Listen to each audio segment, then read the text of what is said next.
Okay, it's 1 o'clock. I guess we should get going here. We got a lot to talk about this afternoon. So thanks everybody for coming to the New York chapter meeting and to our Fish Passage workshop. Looks like it's a very popular workshop, just about a number of people out there. We're lucky today to have not 1 or 2 speakers, but 4 very experienced, knowledgeable speakers from the U.S. Fish and Wildlife Service on this topic. Our main speaker is Brett Howler. All 4 of them are actually regional fish passage engineers with the U.S. Fish and Wildlife Service. Brett over here is a senior hydraulic engineer and surface water hydrologist with more than 20 years experience as a consultant, educator, researcher, and fish passage engineer. He also holds faculty positions at the University of Massachusetts Amherst and Smith College. And then helping out Brett, we have Brian Zakowski, also a regional fish passage engineer for the Fish and Wildlife Service with 9 years in fish passage experience.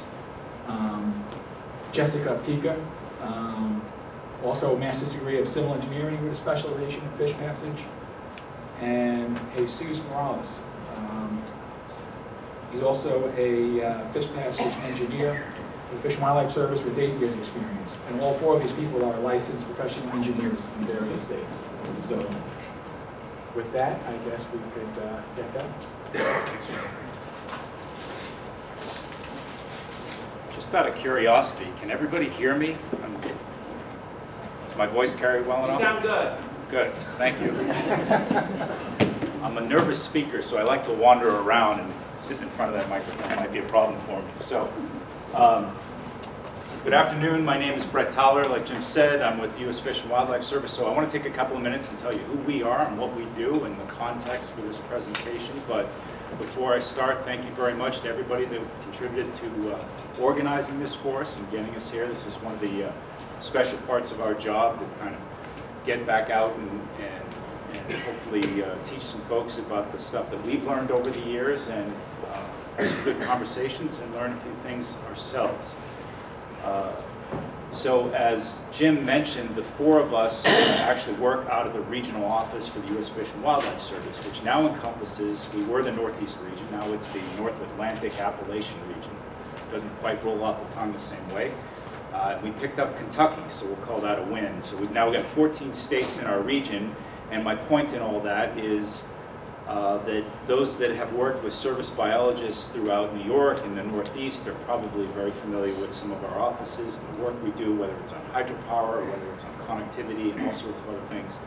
The engineers are structured more as a regional asset, so we're all located in that regional office, and we work through those field biologists. My point being is we go through these presentations, and we will make these presentations available as PDFs for everybody. I'm going to arrange that with Jim later.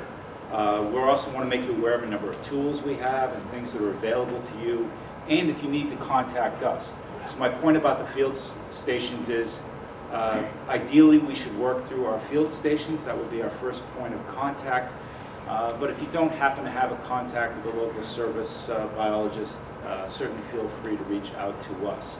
Before I start, and we'll take a break halfway through where you'll get a chance to go up and look at this if you haven't already. We've got a couple of posters in the back, as well as showing off our colleagues over at USGS with a brand new 3D printer. So there's some small scale models of fishways that you may want to take a look at. But I think there's also some business cards over there with our contact information. So again, these PDFs will all be made available to you online by an FTP that I think I'll leave it to Jim to set up. So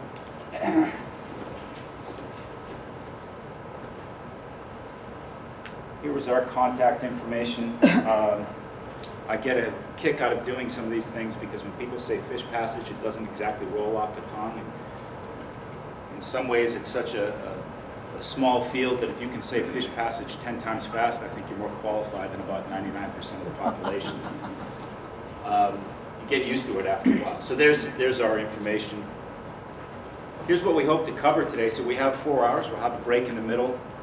By way of background, we teach this course, it's been a couple of years, but on average probably once a year, sometimes more often than that in a variety of different forms. Sometimes it is a short course like this, sometimes it is a 2.5-day course, and so you might imagine there's quite a bit of material. So working with the officers of the chapter, we tried to identify the topics that would be most interesting to you folks, so hopefully we hit that target. But keep in mind, this is a lot to compress in a short period, so bear with us on that. But we'll try to leave some time at the end for question and answer if you have it, and certainly during the break wrap-ups. But we're going to talk about fishway effectiveness, attraction flow, hydraulics, hydraulic design, design flows, capacities of fishways, how many fish you can actually move through fish passage, as well as Jessica's going to be doing a presentation on road crossings, and Jesus will be doing one on dam removal. So my point in that is that fish passage is a pretty broad topic, and we're not just limited to fishways, though each of us has a different area of expertise, and that'll probably be obvious as we start to go through these presentations. This is a pretty big crowd, and I think our record before for one of these workshops was 48, so it looks like we beat that and then some. So that's really cool for us. I'm always kind of curious who shows up in the crowd. So by way of hands, if you could humor me for a second, how many state employees do we have? Mostly. Okay. That's what I expected. How many from academia? Anybody? Don't be shy, I'm a recovering academic myself. So. All right. How many from industry? A few? Okay. And I know two of them. Federal? A few of us. Okay. And how many are biologists? Any engineers? Sure. A few others. Okay. And experience would suggest there's probably 3 times that many. They're just introverts, so they're going to be quiet. So here's one of my really bad jokes to start off with. Does everybody know the difference between an extroverted engineer and an introverted engineer? An extroverted engineer will look at your shoes while he's talking to you. So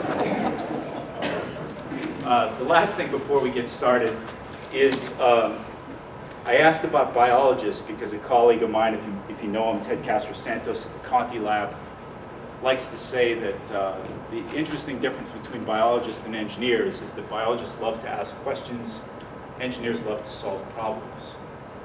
Sometimes we don't care how elegant the problem is, we just want to solve it, and that's what I think this graphic pretty much summarizes pretty well. All right, we just want to get it done. So keep that in mind as we go through this. And the last thing I'll say, this kind of leads into that, is it's our role not to be the where and why for fish passage, it's the how. Okay. So there oftentimes we get questions about, well, is this a case where you should put a fishway or dam removal? And those are very interesting discussions from the services standpoint. Dam removal is always preferable. The reality is societal needs sometimes require that that dam doesn't come out, and in such situations it's often when we're called in to find some other solution for complete dam removal as possible. So I just wanted to throw that out there so you understand the context of where we're coming from. Okay, so I don't know if the agenda got around to everybody. If it did, I want to apologize, and we're going to shift the order of things just a little bit. I think we were originally scheduled to do fishway effectiveness, but we moved that, so am I right, Brian? We're going to do design flows? Okay.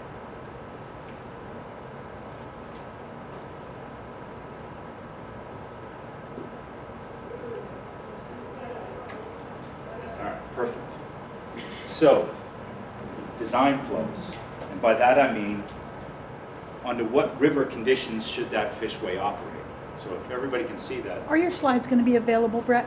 Yes. Thank you. Yep. I don't know if you can make that out. I'll try with the laser pointer here. That's a steep pass fishway, which is about as small as a fishway as you can design. It's a small baffled chute that tends to be about 21 inches wide, 24 inches deep, something like that. It's meant to move herring and smaller fish. Only a few CFS goes through it. This is the dam, probably some kind of OG shape. Does that look like a functional fishway? Okay, now maybe this was a flood condition, but maybe the fishway was put in at the wrong elevation or under the wrong conditions. And we need to understand what river flows that fishway will function under. So that's what a fish passage design flow is. And so we know there's this link between hydrology and when the fishway should function. And there's different ways to get at that. In fact, NOAA even, you probably don't interact with NOAA too much in the state of New York, but we certainly do up and down the coast, and they have their biologists and their engineers as well. And a couple of really good manuals, and here they point out the importance of river flow as an initial step in developing a fishway. So we're going to use the USGS stream gauge method. I suspect most of you are familiar with that. We're pretty lucky in this country, even though I wish it was better funded, but there are about 6,000 gauges throughout the US. They have continuous data, sometimes on a 15-minute scale of flows in the river. What we're interested in is using the daily average flow, measured in CFS. And another tool that we'll make use of is this StreamStats tool. Anybody use that? Okay, so that's come online in the last couple of years. It's fantastic. It has a lot of regression formulas, everything else built into it. One of the best things about it that nobody talks about or nobody seems to understand is you can go in and delineate a watershed, okay, which is ideal because the reality is these gauges, even with 6,000 of them, are not located where we have dams. They might be upstream, downstream, a neighboring watershed. So the ability to delineate an ungaged site is very important to us. So when I say design flow, what we're trying to get at is the range of river flow in CFS under which we'd expect our fishway to operate. Now, you might start that argument by saying, if there were no dam in this location, and this should be our baseline, that's the condition we're trying to approximate. If there were no dam at this location, under what conditions could that fish move? And you can kind of make a notional argument that at the lowest conditions, near drought conditions, fish may not move. At the highest conditions, when you have some kind of raging flood, they may not be able to move. And we want to put some kind of bounds on it. And that's the concept we're going to go through. And how we do that can be done in a number of different ways. Another show of hands. Who's heard safe, timely, and effective? Do you know what that means? Not a lot do, but that's kind of the standard, and it actually comes out of the Federal Power Act, we'll talk about it later, of what a fishway should provide. Safe, timely, and effective passage. So when I look at something like that, and I look at that flow condition, is that safe, timely, and effective passage? And of course, like the last slide or the first slide, there clearly isn't. There's way too much flow going down the fishway. Now the dam has a veil of water over it, but that doesn't necessarily mean that the fishway can't function under those conditions if the fishway were installed at a higher elevation. So we had to know something about the flow that relates somehow to the head pond condition above the dam that would inform our decision about what elevation to put that fishway in. That looks a lot better. That's a vertical slot fishway, and as you can see, it's not being overtopped, and hydraulic conditions in the fishway, at least visually, look like they approximate what you would expect in a vertical slot fishway. So there's three real common methods of developing fish passage design flows. The mean flow indices, the return interval approach, and the last one, the flow duration method. It's the flow duration method that I really want you to leave here with some appreciation for, but I'll introduce the other two because they are out there, and one of them in particular, the mean flow indices, were used pretty extensively until about 15 years ago. If I take a survey of some of the criteria that are out there, this is state and federal guidelines, almost all of them are based on some measure of exceedance. That is to say, the fishway should function when flows are less than a certain amount, a certain flow that is not equal or exceeded over an annual basis. It should be more than a certain low flow condition that is equal or exceeded over a certain basis. So this exceedance approach is by far the most common, and that's what the Fish and Wildlife Service uses as well. The mean flow approach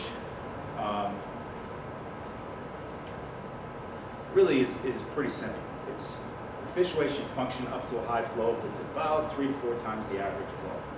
Boy, that sounds easy, and I wish it was something we could continue to do today. Why was it done in the past? Well, our predecessors didn't have access to Excel and all the neat tools that we have now that make something that's a little bit more probabilistic or easier to deal with. I pointed out only because a lot of existing facilities were designed by this standard. And you might ask yourself, if you find one that isn't operating correctly, this is how it was designed. So that's, from the services point of view anyway, it's been mothballed, but I want you to be aware of it. So the advantage is, it's simple. If I know the daily average flow in the river and it's 10,000 CFS, I'd say, well, then the fishway needs to function up to 30 or 40,000 CFS, and I move forward. It doesn't require any frequency analysis or even work in Excel. But it doesn't really mean anything. That's why I call it an index. It doesn't really tell us what's the availability of that fish weight over a given year for that fish to use as access to habitat. So the second approach is one that I actually think is the most interesting. And this was, I don't know if it was developed by Chris Katapotis, but it was in his manual that came out back in 1992, and it's a shame it never caught on. But it approaches the river flow in what a hydrologist would look at as a very common approach. That is, it's based on an interval, a return interval of a storm. Everybody's used to hearing about 100-year storms and 50-year storms and 1,000-year storms. Same kind of approach with this, where they say, we're going to start with the concept that 3 days of non-passage is a bad thing for a fish. Now, that may vary, obviously, it will vary, obviously, from species to species, and it can vary. But certainly for like a coupe, a shad, river herring, if you were going to prevent them from accessing habitat at the dam and they can't move through the fishway for 3 days, there might be consequences to that. They may spawn opportunistically below the dam, they move back downstream, all sorts of things like that. So that's the first step, is to say we've got a 3-day event that we're interested in determining from the data. The second part is, under what return interval can that event happen before it's a problem for the population of fish? Okay.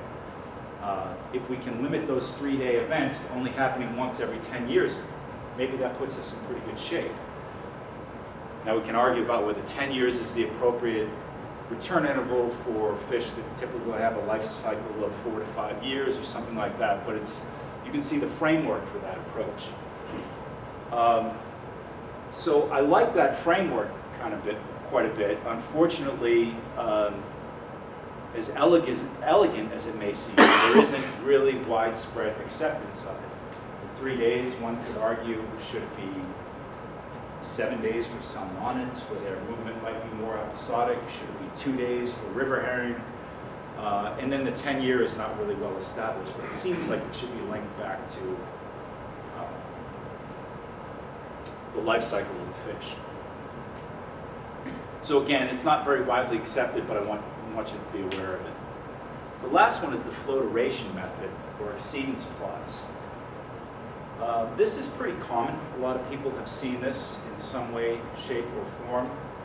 For many years, I worked in the hydro industry and did other things before that with universities. And there's all sorts of different applications of flow duration method. That is to say, if I look at all the different flows on a period of record, or some period that says 10, 20, 30 years, count up all those daily average flows, rank them. Their inversion of that is the probability. If you use like a Weibull equation, or if you use the percentile function in Excel, you can get a probability of that flow, that it was equal or exceeded during that period of record. Well, that's the same approach that we're going to use for fish passage design. We said we knew what the flow was at a certain site, a certain gauge site. Well, how do we move that to where we want to put our fishway? Okay, there's a limited number of gauges out there.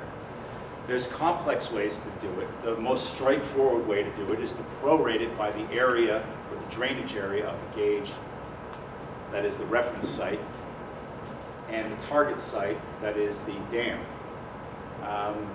It's typically linearly prorated, but it can be non-linearly. And there has to be some intelligent thought about why are we prorating it from here to here, okay? And what's the limits of that? If the ratio of those two areas is very small, the gauge is 120% of the area of the dam site, maybe that's not a problem. they're in the same watershed, but obviously you wouldn't want to take a stream from New Mexico and translate it out to New York and expect the hydrologic response would be the same. So that's what I locally call hydrologic similarity. So if you were to take all those flows and rank them, you'd get some plot like this, which ought to look very familiar to a lot of people. Sometimes this is shown in a log format, where this x-axis is read as the probability of exceedance. That is to say, this flow, if I read 10%, ran up to the blue line, that flow up there would have a 10% chance of being equal or exceeded during an annual period. And the lowest flow possible would have a 100% chance of being equal or exceeded during that time. So we're going to establish our operating flows as the 5% to the 95% exceedance level. So the rationale there is, going back to what I said before, was we're going to assume that the fish aren't moving at the lowest drought conditions, and they're not moving during really high flow conditions. That gives access to the fishway 90% of the time, if you properly design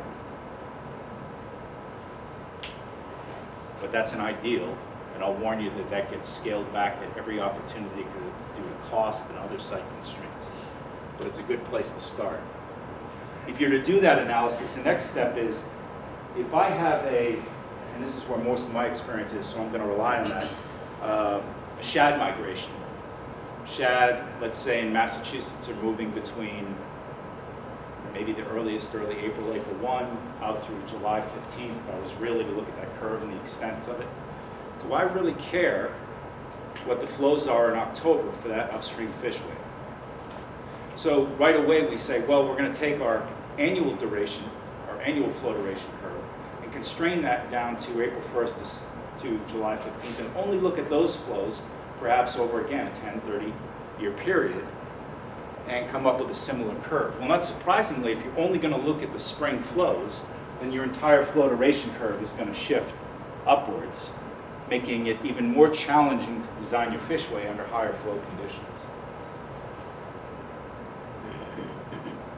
So there's other things you can get off the flow duration curve, which I like. This isn't a hard set rule, but for most run-of-river projects, everybody's familiar with run-of-river when talking about hydro. Inflow equals outflow, at least over some daily average, if not hourly. Most of them, the hydraulic capacity of the station is designed for something between 15 and 35% on that same flow duration curve. So now we can start comparing the availability of fish passage in that 90% of the flow to when the unit's actually operating. And this gives us some insight on fishway design as well. So think about this curve here. There's a lot on there. But if I assume that my high flow is going to be defined by my